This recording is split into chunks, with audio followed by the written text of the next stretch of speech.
Looking at your face was something that can fade. It would make my heart break. Oh, it's about Emilia. Thinking about missing moments. That's good. Knowing I could have owned it. Okay.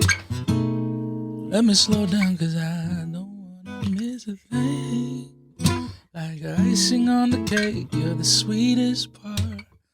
Everything changed when you stole my heart.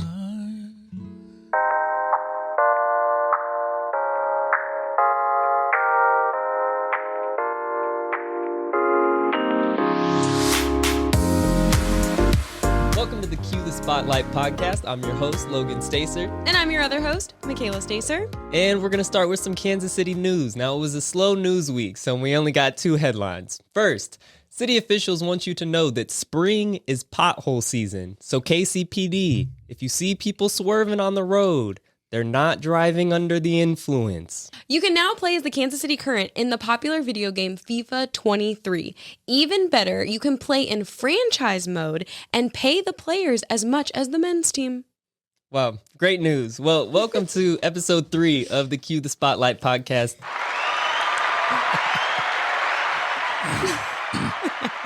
That's a long applause. That's good. We have a very exciting guest today. Our dear friend and brethren of the African nation, Jordan Marcotte. Come on.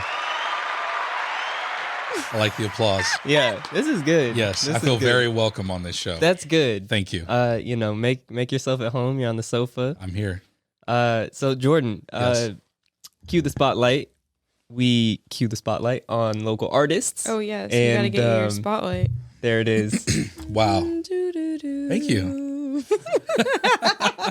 So let's start by letting the people know, what kind of artist are you? That's a really great question.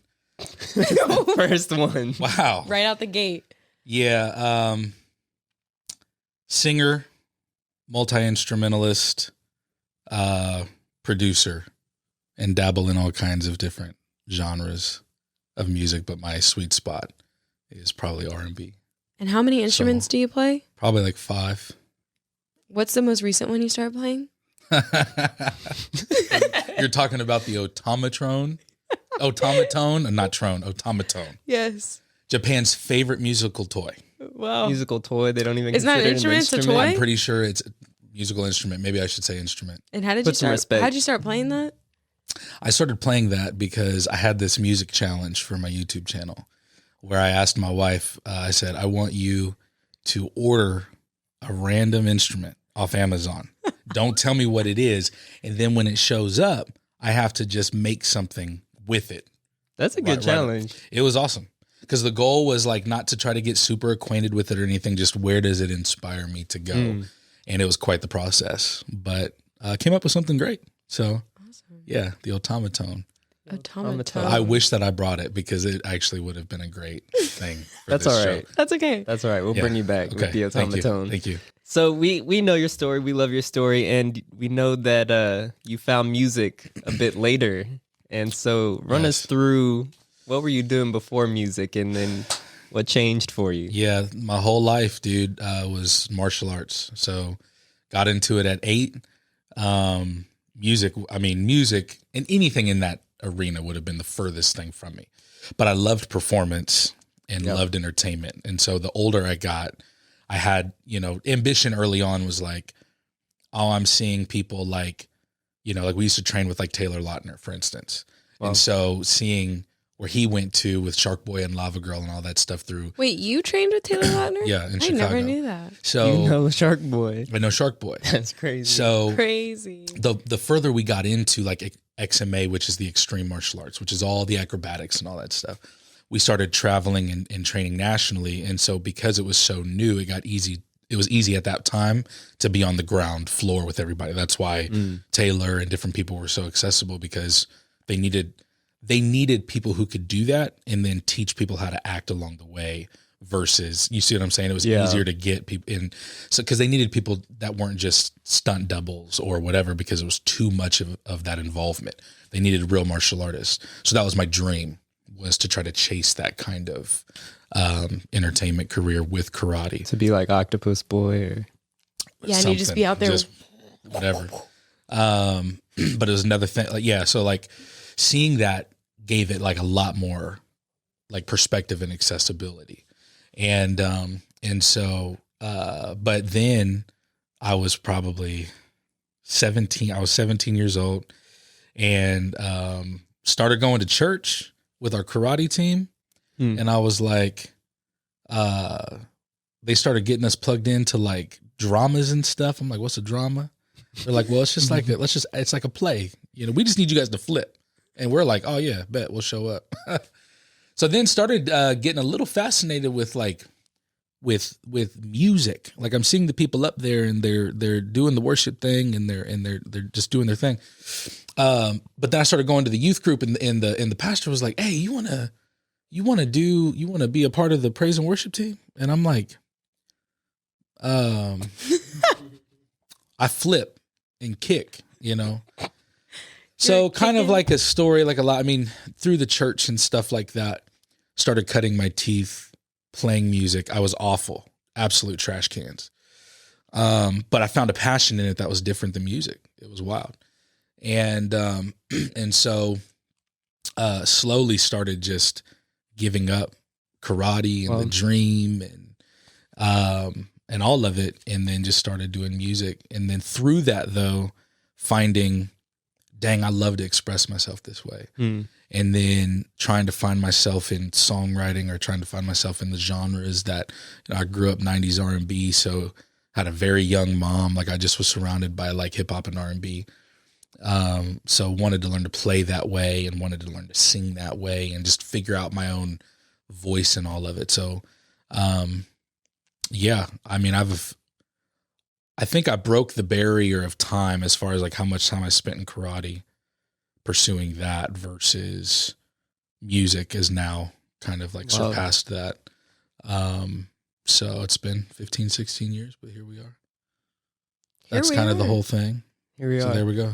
Yeah, it's encouraging. You know, you started singing later, started playing instruments later. What was sort of that process for you? Whereas some people start taking piano classes when they're babies or taking singing classes during the choir when they're in middle school. How was it being older, having a bit more of an ego already and then being like, here's this thing I'm bad at and then jumping in? Optimism sometimes works in my favor and sometimes it doesn't. Most of the time though it does. So I think it was harder because people around me were like, you are an idiot. Like, dude, it'd be one thing if you were like a hidden secret great singer, you know, or like music was actually a hobby in the midst of you trying to develop this career. And I was old enough at that time, you know, 17, 18, you're trying to make, you know, career decisions. I need to at least get set on the trajectory of my path, college, whatever it is. That was harder for me, was the external pressure. But to be honest with you, the people where it mattered the most, like my mom, my grandfather, he's the one that put me in it. You know what I mean? They were all for it.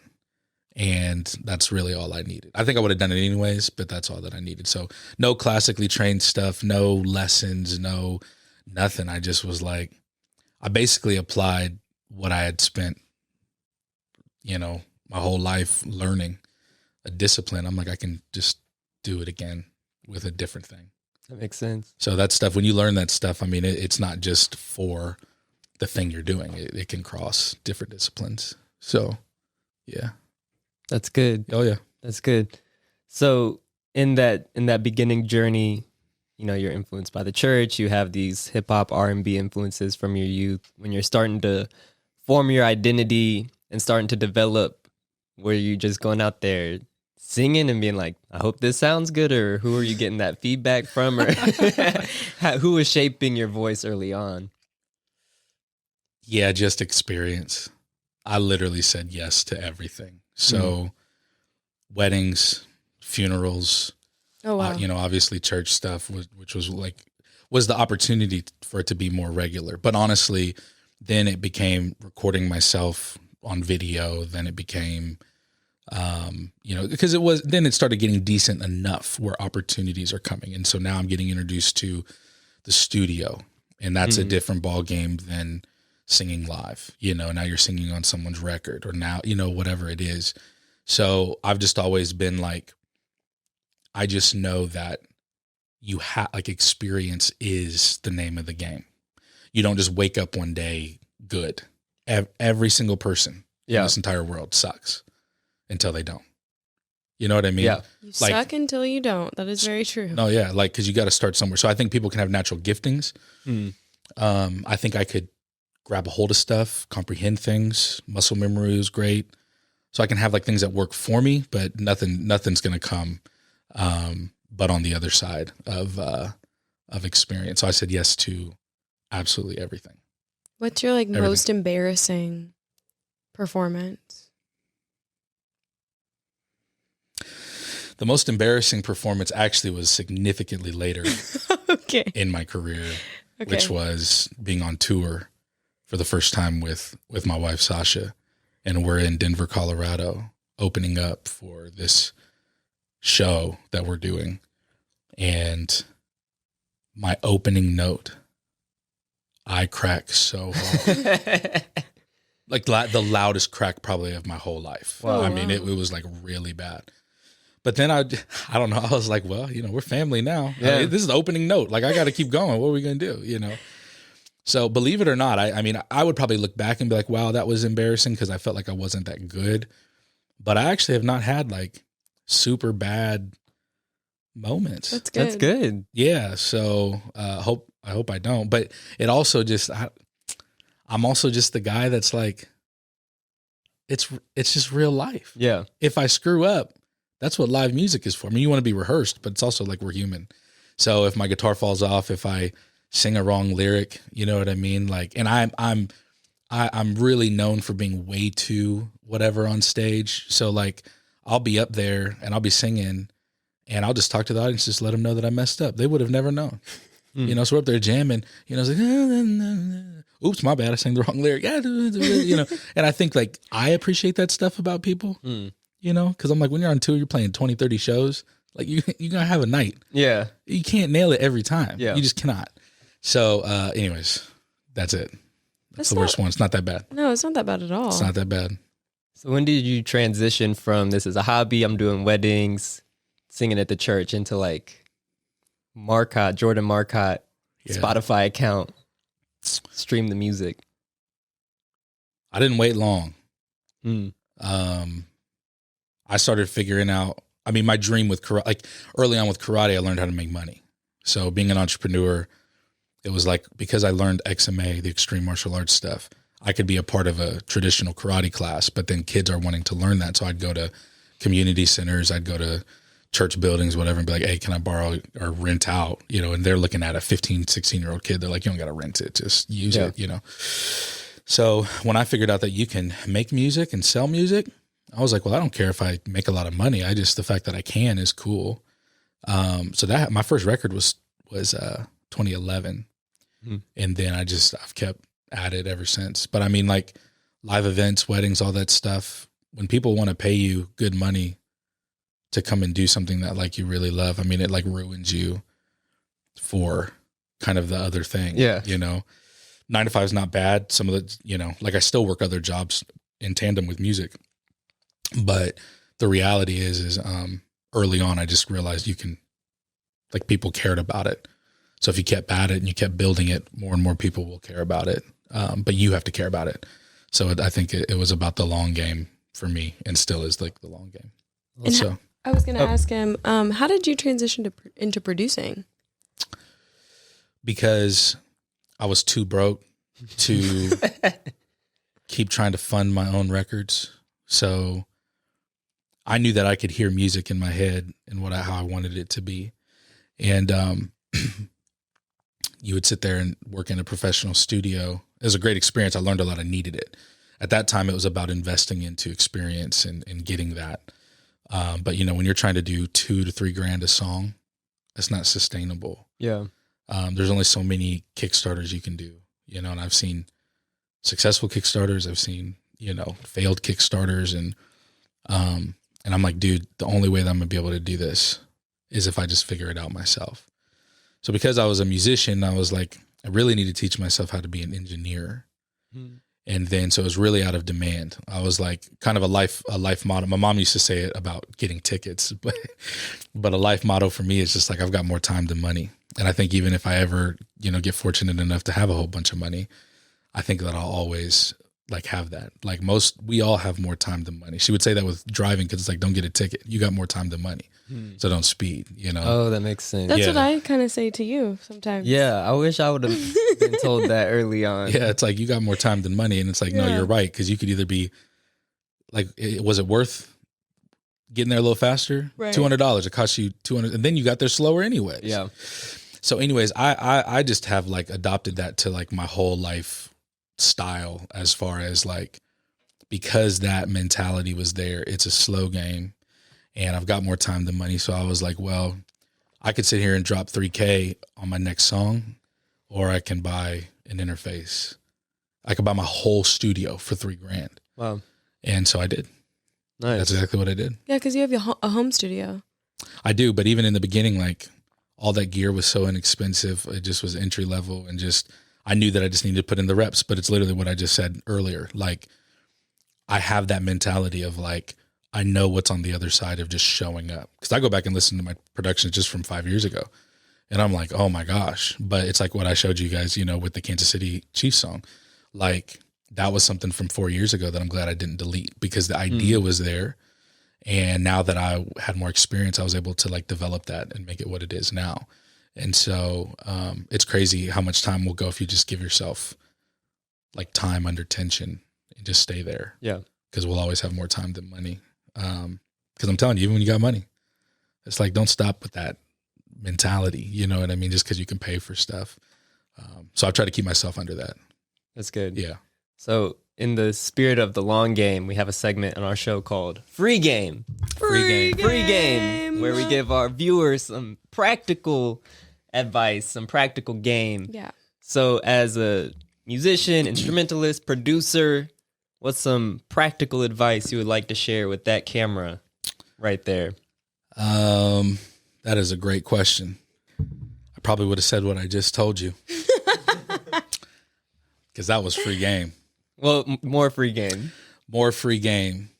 Here's the deal. Okay, free game segment. Free game. Free game. Yeah, I'm down to talk about that. I think that that's really good, because I already gave that's the sauce that I would tell somebody if I was sitting down with somebody and they were afraid. But I like the idea of risk, because whether it is making a massive investment on a home studio, or honestly just taking, I think what I would want to speak to is 15 years ago, I had someone come up to me and they're like, you suck at singing. They said it like this: you can't sing at all. Same thing. And I just remember taking that home that night and thinking, am I going to let one person's negativity define everything about what I just chose to invest into? And so when you don't have a lot, you feel like resource wise in your hand, your investment becomes all of your emotion, all of your mindset, your mentality, the blood, sweat, and tears that you put into the thing. And so I look back on that, and I realized that one of the biggest things that kept me free was realizing I don't got to prove anything to this dude that told me that I sucked at singing. And so I think that can apply for any artist that's wanting to take the leap, not even just into full time. Every single person always thinks that when they do art, because of the pressures externally, that it says success in any type of your craft means that you're full time. And that's not what success means whatsoever, because that shuts people down so much. And so I think my piece of advice and the free game, if you will, is you have to have and be responsible for the long-term vision of what it is that you're doing, because nobody can, should, or will care about it any more than you do. And it will fuel every investment you make, every dollar you spend, every hour, month, year you put into the thing. It will actually all mount up to something way more valuable than what you could have ever imagined.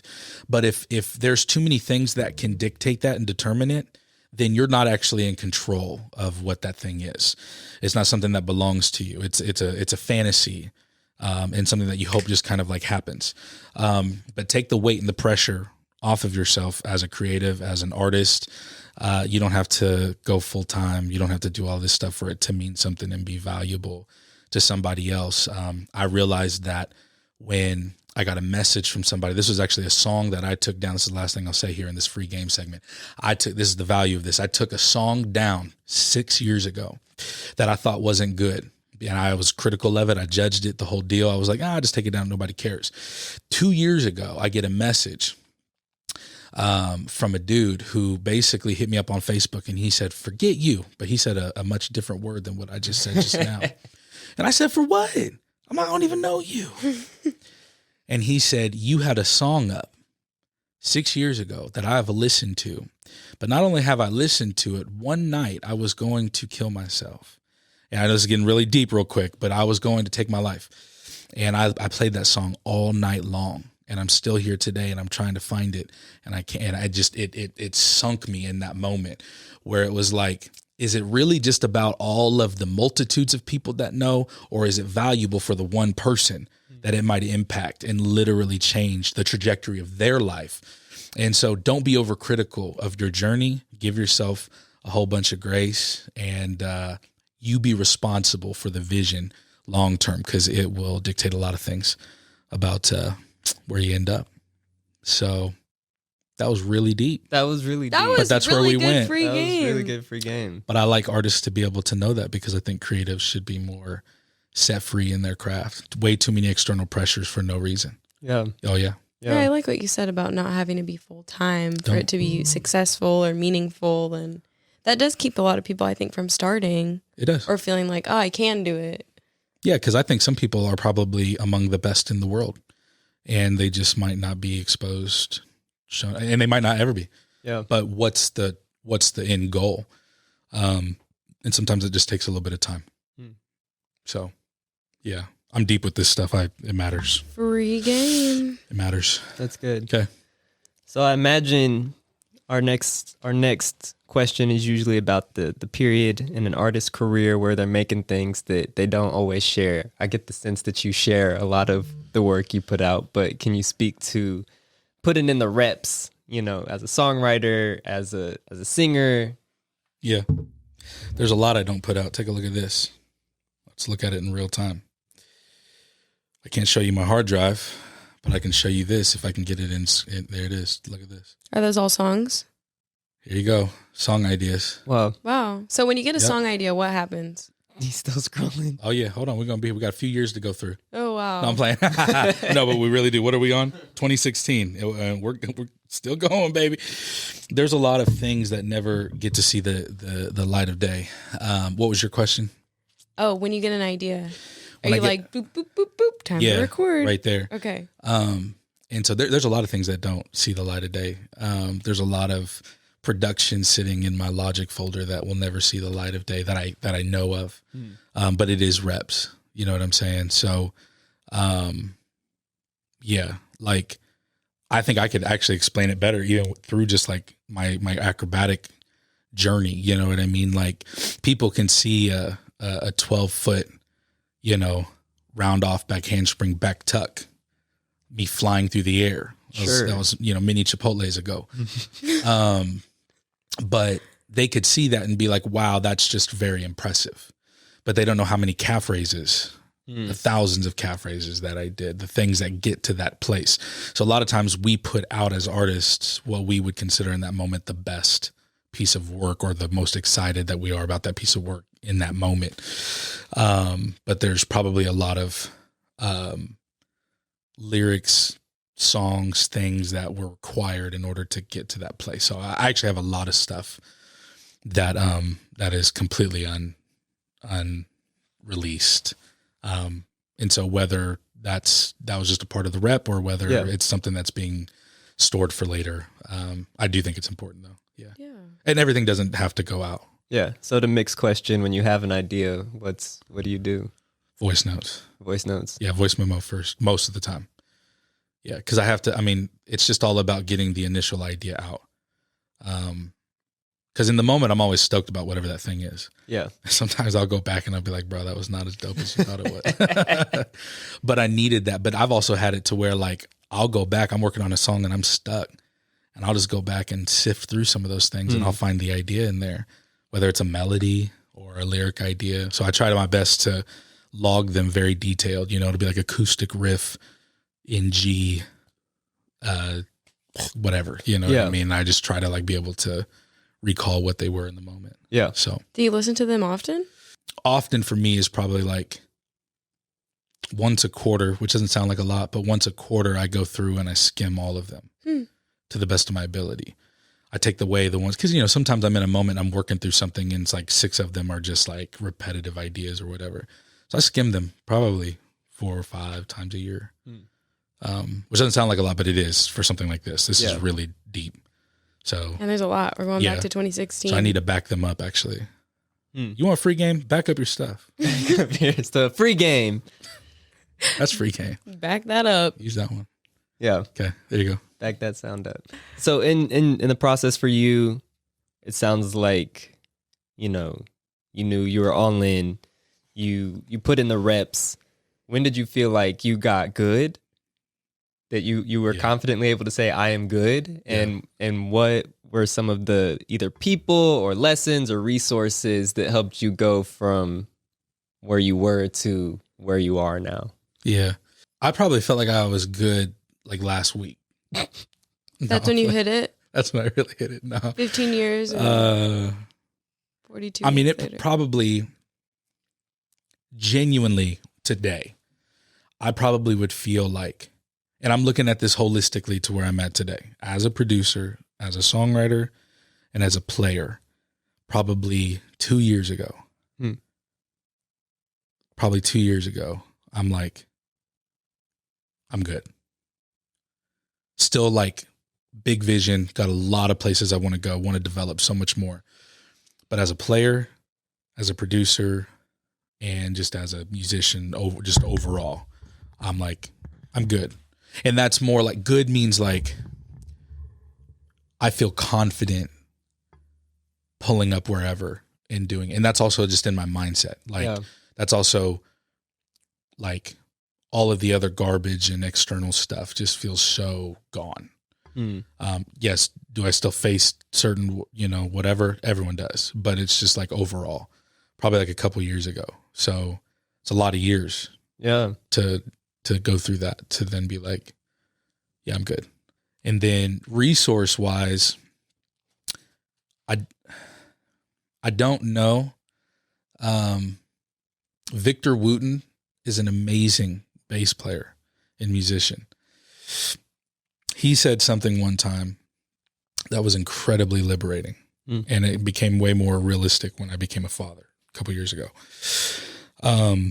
He said, a lot of times people with music, they get in so deep to theory, all that stuff is really important, being technically trained, all that. He's like, but people, he's like, I don't practice. He's like, I think people just need to play. He's like, when a kid is learning to speak, like, isn't it crazy that like they learn to talk probably for almost 3-4 years? Like my daughter, Emilia, she would have been speaking. She's talking right now. Yeah. None of us go to her and go, you said that wrong. That's true. Not one of us. They don't even start learning that stuff till way later. Isn't that crazy? We learn language. That was something that Victor was talking about, where he's like, with musicians, people just need to learn to play and to express, and we'll work on the grammar as we go. But a lot of times people want to do it the other way around. And so that was something that liberated me so much. And then the second thing is probably, I tried to stay around, no matter what context it was, people who just are always better than me. Yeah. And then 3 is back to what I was saying earlier. I will never, ever, I'll go to the grave with saying experience is the best teacher you could ever have. You have to say yes. Yeah. You have to say yes. You have to get really uncomfortable. You have to get nervous. When me and my wife, we had no album. We had no fans. We had nothing, but we wanted to tour. So guess what we did? Went on tour. We called people. We did it ourselves. We figured it out. We figured out the sound. We got in 2017 Ford Focus and drove You know what I mean? 25 cities and played a tour because we decided we wanted to. We weren't going to wait around for something.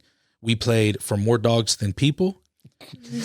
Okay. We played for $1 million mansion with 2 people in it. And then we played shows for 70, 80 people. We got on the radio. The whole journey between the 25 cities was so dramatic. Experience is just like the biggest thing. And that was a different ball game too, because it wasn't just me anymore. Yeah. It was me and her. And that's where I think I grew the most, was I learned how to support myself, but support us and do this with somebody else. And that was a challenge that grew me leaps and bounds, which is why I think I could say like it was up until a couple years ago where that just like skyrocketed me more than anything did.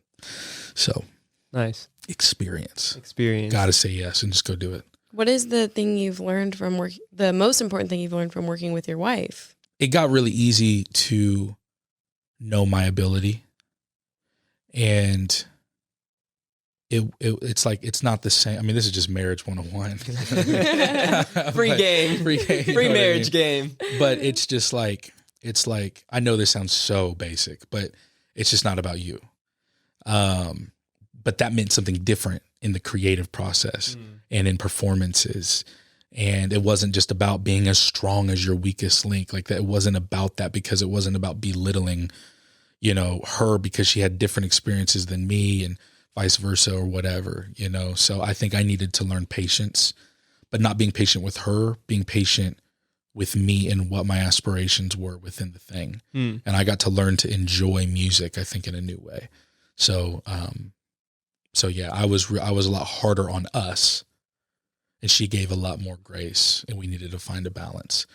And so that's probably the word I would use. Yeah. The thing I learned the most was balance, cause it just felt like a dance. Yeah. It ebbed and flowed so much that I had such a tight grip. I had to let go.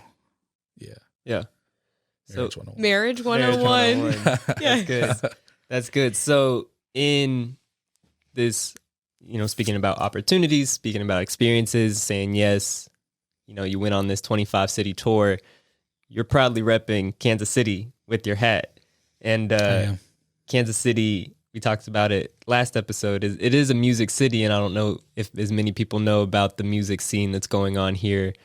It doesn't have the reputation of a LA. It doesn't have the reputation as a Nashville. But talk to what do you think is going down in Kansas City? How do you see the music scene from your point of view? Yeah, I think it's changing. Having experience in both of those cities, there's a lot of history. There's a lot of depth and culture that's built around it, obviously. I think Kansas City being really enriched with like jazz and all that stuff, you know what I mean, which is still that way. Yeah. I think that you're seeing a rise of creativity and artistry across the board in business. You're seeing a city develop. I think artists, myself included, are choosing to not flee and choosing to stay because of where the world is. Yes, does it help to go rub, bump elbows or whatever with people in Nashville? Do you get opportunities quicker? Probably. But again, here I am talking about what's the long game. Yeah. I rep KC super hard. I think that I can gain the influence that I need from right here in Kansas City. I think that I want to be a part of building into and helping produce and raise up people and artists from here. So I think just what we're seeing is an exciting time for Kansas City. We're having people invest in different things, the draft, World Cup. Yeah. Obviously the Chiefs are doing great. Like these are just all little things that become big things culturally over time. And I think music is one of those. And so it could be arrogant of me for sure. And I'm down to like go on record. But like genuinely, I want to be an artist that's like absolutely known. Yeah. For being Kansas City. Yeah. Oh yeah. Like it happened on accident wearing this hat, cause like my wife used to work for Baldwin and then like I just got a hat. I always wore hats. Yeah. But then the KC hat, it's not my thing. but it felt like it started becoming my thing. Now 5 of these hats later, different colors, all the stuff, I rock it and wear it everywhere. And I think it's just like, you know, I think Kansas City's already known for just, you guys wear your stuff more than anything else. You know what I mean? And it's like, no, for sure. Yeah. But it's because we're Kansas City. Yeah. Yeah, Kansas City reps Kansas City hard. Exactly. Really hard. So I think that like there are those people that are hidden, that are working, and ultimately we'll find each other the more we're in this. People who are like, we're going to do this here. Yeah.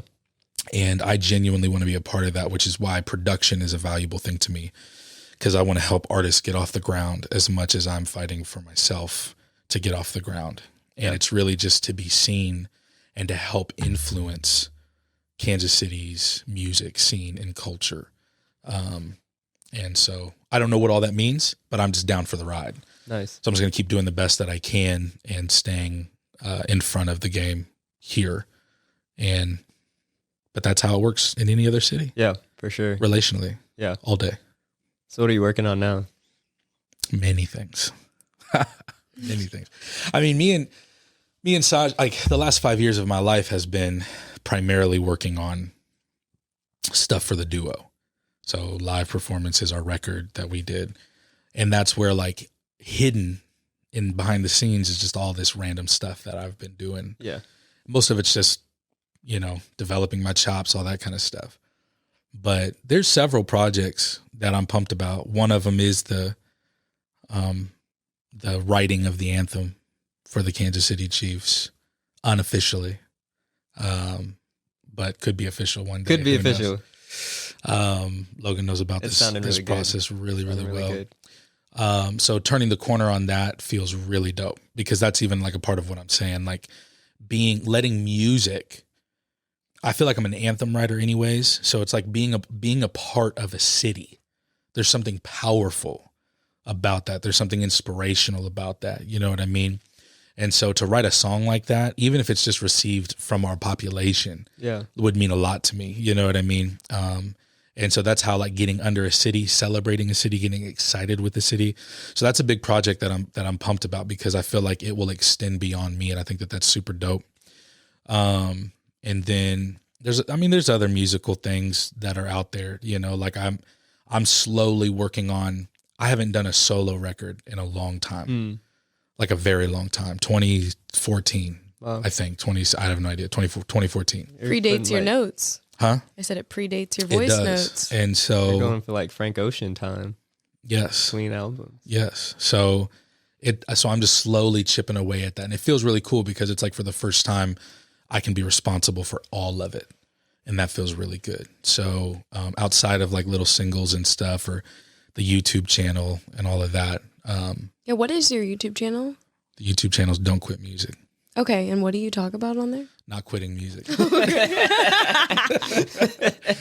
No, it's like, I mean, it is that, but it's wanting to be able to have an outlet for people who are like me. And it's like for the professional, for the hobbyist.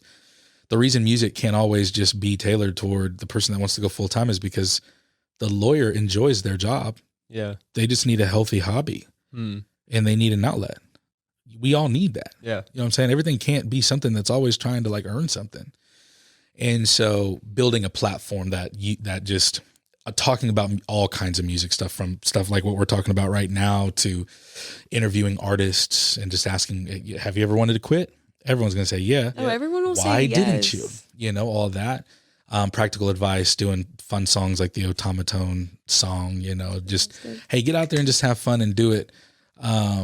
You know, and then stuff like I was talking to you guys earlier about the Guinness World Record break attempt that's going to happen August 4th. Tell our listeners.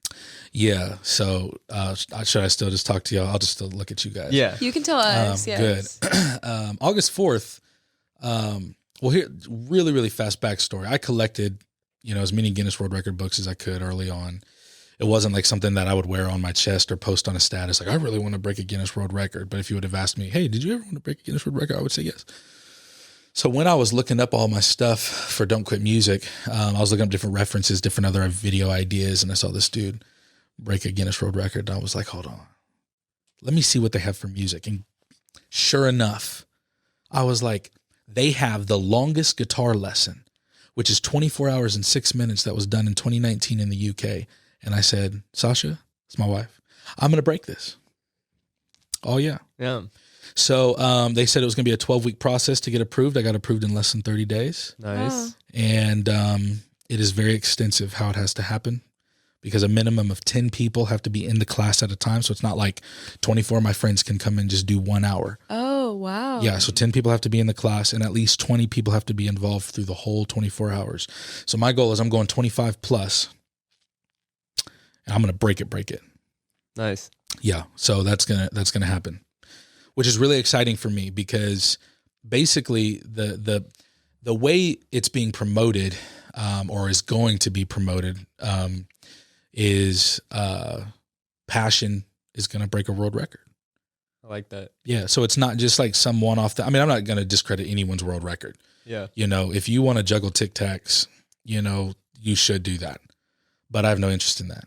But what I love about this particular thing is it's not that Jordan has the most expensive guitar, so I'm breaking a record, or, you know, I saw a girl spin a ball on the headstock of her guitar for 13 seconds and and set a world record. You know, like all that stuff is great. Yeah. They have the plaque on the wall.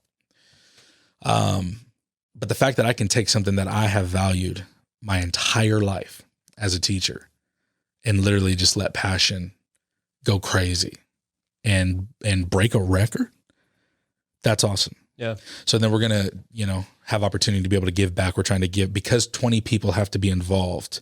We're going to try to donate 20 guitars, and get different sponsorships made available, and see if we can just make it a very inspirational endeavor to encourage people, that whether it's music or whatever the craft is, don't quit it.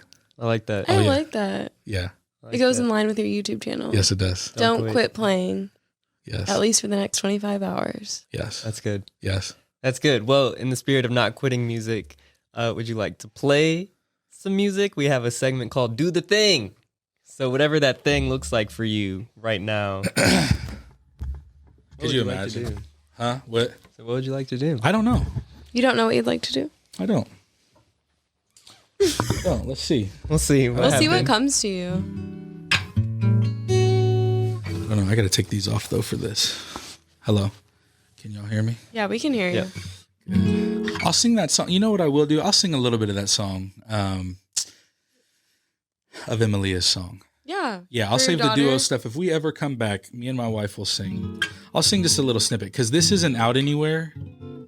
And I love it. We've been getting exclusive drops. We on have. the podcast, I'll just do a little. I'll do a little bit. Drop. Now, this is also my first time playing it live, so like that's what's fun about everything I just said, you know.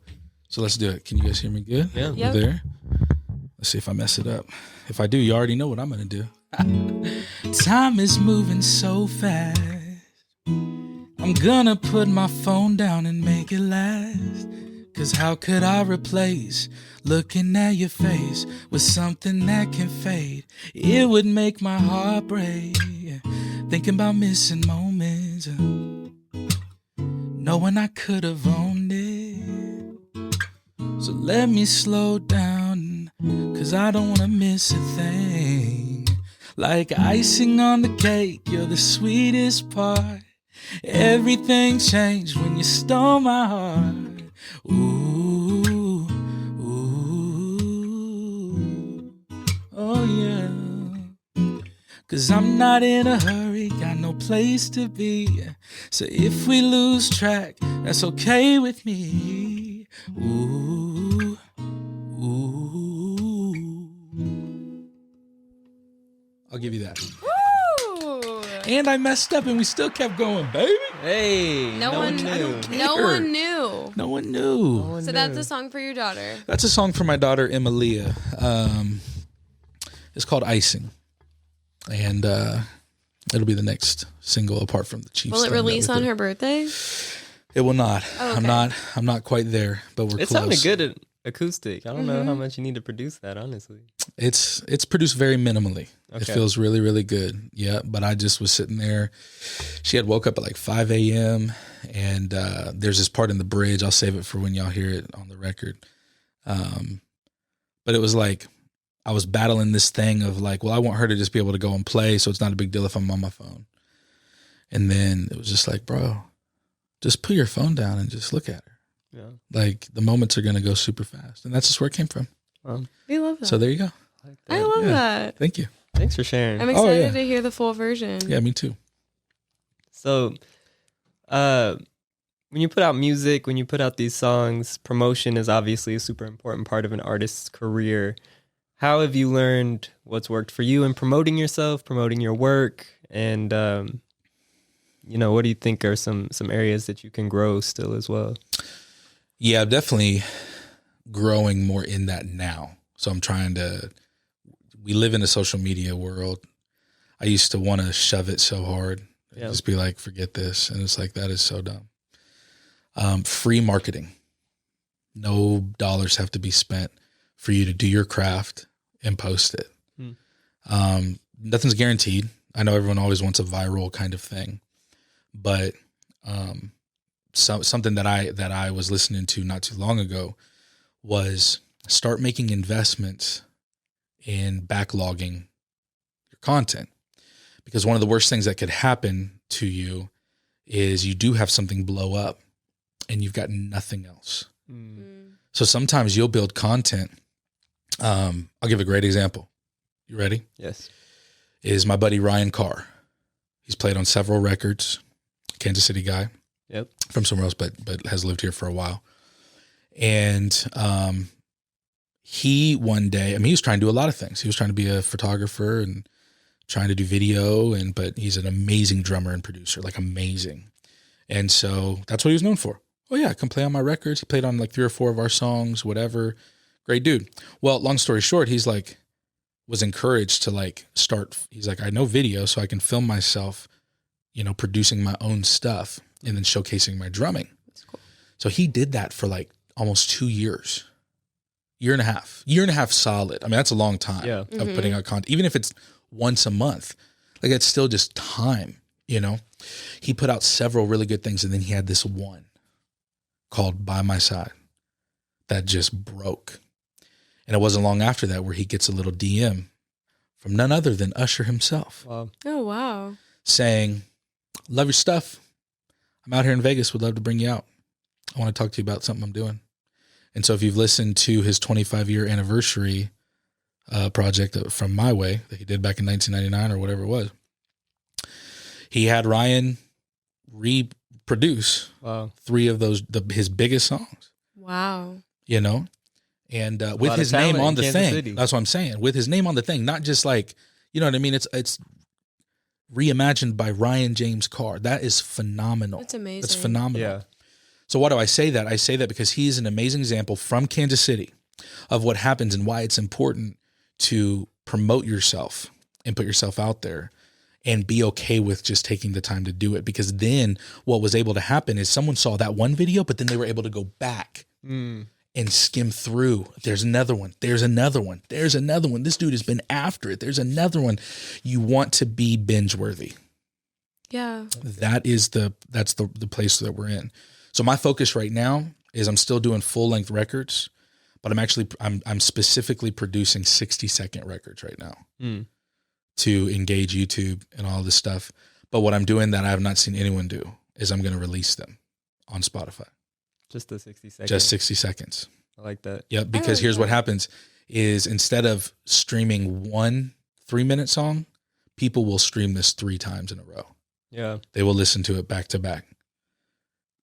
So that's what I'm doing right now is I'm purposefully getting in, and whether it's me sitting down on my guitar or producing tracks, going 60 seconds and not like, I think sometimes we get afraid that we're going to lose ourselves in the pursuit. And it's like, that's not the point.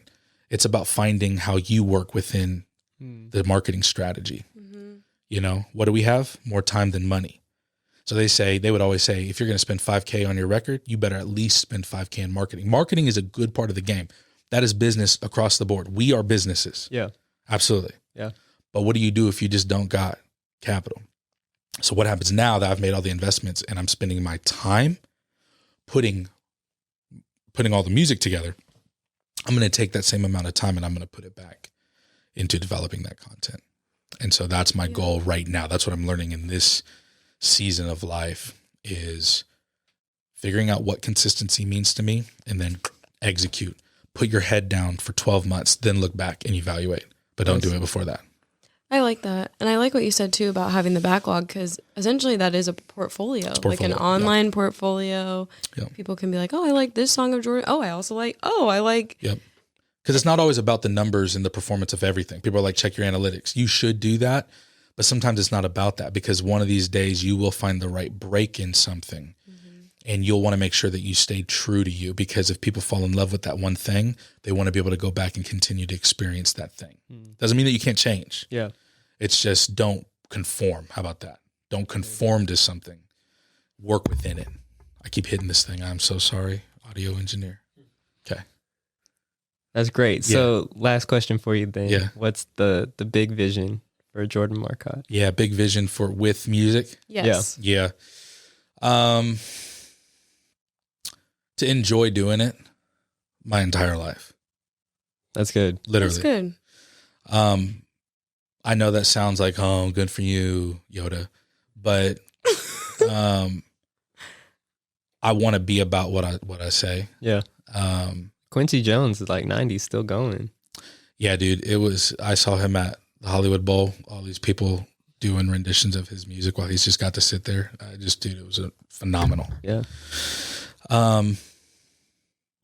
I've kind of surrendered, like, Jordan, like, don't chase hits. Don't, like, stuff's going to come. Yeah. You know what I mean? So the goal is genuinely, I hope that I am still like so stoked about creating a piece of music. You know, When you're 90. It's been 15 years. So another 15 years, I hope we can sit here in this room and say, Jordan, you still enjoy doing music? And I'm like, yeah. That's good. You know, like cause what else? You know what I mean? Like, well, what happens if the end goal was, I just want to be famous? Yeah. I'll quit. Hmm. Fame and influence are two completely different things.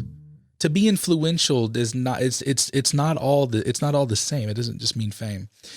And so a lot of people can know who you are. You can gain no influence in somebody's life. You can have fame. It's a Ferris wheel. It all comes and go. But when you have a different level of sustainability and your vision is that far out to where you're like, well, guys, my vision is I hope that I go out strumming this guitar. Well, cool, man. It don't matter what you end up doing. You do a Chiefs song, you do a song about your daughter, you leading worship at the church, you're doing a thing over here, you're busking on the street, you're producing so-and-so song, you got 50 likes on that one, you got 2 streams on Spotify. You know what I mean? Like, Yeah, you could be 90 still playing don't the know. Obatron. But right. Automaton. Oh. Uh-huh. Automaton. I just enjoy music, man, and I'm trying to do it my whole life. You know, and so the vision, and then I would say if there's a secondary thing to that, it's like, it's part of like a legacy that I want to give to like my kids. You know what I mean? Every record I make, everything I choose to talk about, I want to be able to leave something with them. And so I think so I want to write songs that can stand the test of time, even for them. It's cool that my daughter can listen to a song that me and my wife sing. She's like, oh, that's mommy and daddy singing. Like, that's really special. That's nice. You know? And so for her, she's probably going to be confused that other parents don't have records on Spotify, you know? So I'm in this thing for longevity, even though some days it feels lonely and it feels challenging and I do want to quit. It's why I started a thing called Don't Quit Music. Cause how is the Don't Quit Music guy going to quit music? Can't do it. Massive contradiction. Yeah, you got yourself locked in. So I hope I'm enjoying art and singing and playing for people literally my whole life, like genuinely. Amen. Yeah. We love that. for you. Yeah. So there you have it. There we have it. Well, you know what time it is. Are you rapping? It's time for He the does rap know. cap. I can't wait. Okay. So the rap cap is where I recap in rap. Okay. So would you like to provide me with a beat, or would you like me to ask Jordan to give me a beat, Mr. Producer, Player? You want it on here? I would just need to be able to rap over it. Unless you want me to freestyle sing, but I don't know that you want that. Actually, that might be fun. Okay, what I can. Hold on, I can adapt. tell me. I'm adaptable. All right, yeah. Let's get the guitar and let's Just- get a little. What kind of beat do Give you me want? a Like, what kind of beat. vibe do you want? Yeah. Oh, okay. This is fun. Here we go. Cue the spotlight, rap cat. 1, 2, 3. Jordan used to do backflips and kicks. Now he's playing his guitar. He is learning new tricks. He wants to play when he's really old, and he hopes he doesn't feel like he's smelling mold. Jordan loves to teach people guitar. He's really gonna go quite very, very far. He's gonna break a world record. 25 hours. We just need some volunteers to tingle on the keys. Actually, I meant the chords. I forgot what the strings were called. Jordan, he's a producer. He is also a player. As in, he plays his guitar. I realized that came out. Anyways, thank you. Thank you so much for being here, player Jordan. Got it. Send us home. Cue the spotlight See you next week. next week. Oh my gosh.